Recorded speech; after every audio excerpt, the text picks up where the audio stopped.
اگر نماز کے دوران ہوا خارج ہو جائے یعنی ہوا نکل جائے تو کیا کرنا چاہیے؟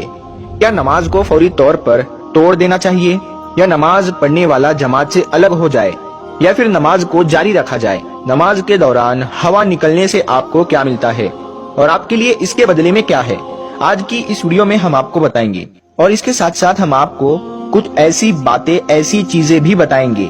جن کے بارے میں علم والے لوگ یا آپ کے جاننے والے لوگ آپ کو آگاہ نہیں کرتے ہیں۔ آج کی یہ ویڈیو آپ کے لیے بہت ہی زیادہ خاص ہے، تو آپ اسے ضرور دیکھیں۔ دوستو، نماز دراصل انسان کی اللہ تعالیٰ سے ملاقات کا ذریعہ ہے، اس رب سے جو انسان کو پیدا کرنے والا ہے، یعنی پالنے والا ہے، بنانے والا ہے، رزق دینے والا ہے۔ نماز کا حکم اللہ تبارک و تعالیٰ نے قرآن پاک میں دیا اور کہا کہ نماز کو قائم کرو، یعنی نماز قائم کرنا اس طرح کیا جاتا ہے کہ قائم کی ہوئی چیز کبھی ختم نہیں ہوتی،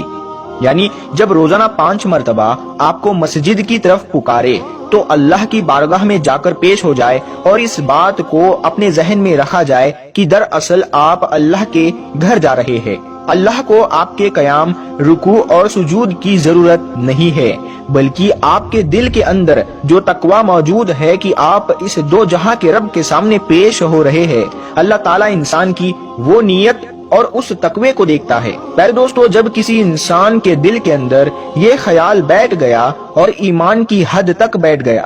کہ وہ اللہ کی بارگاہ میں پیش ہو رہا ہے، تو اللہ کی بارگاہ میں پیش ہونے کے کچھ آداب ہے، ان کو جان لینا بہت ضروری ہے، ورنہ اسی عبادت کے لیے آپ کی پکڑ ہو سکتی ہے۔ اگر ان آداب میں کوتاہی کی جائے تو یہ معاملہ بخشش کی بجائے آپ کے لیے گناہ کا کارن بن سکتا ہے، اسی لیے ان تمام آداب کو جان لینا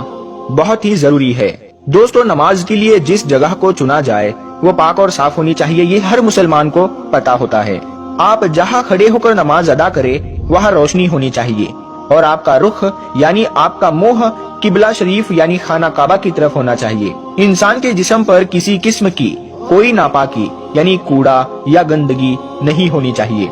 کپڑے پاک اور صاف ہونے چاہیے، جسم پاک ہونا چاہیے، اور ہر نماز سے پہلے وضو کر لینا ضروری ہے۔ وضو کے کچھ فرائض ہے جن کو پورا کرنا ضروری ہے، ورنہ ان کے بغیر وضو نہیں ہوگا، اور اگر کسی شخص کا وضو نہ ہو اور وہ نماز پڑھنے کے لیے مصلی پر کھڑا ہو جائے تو اس کے نتیجے میں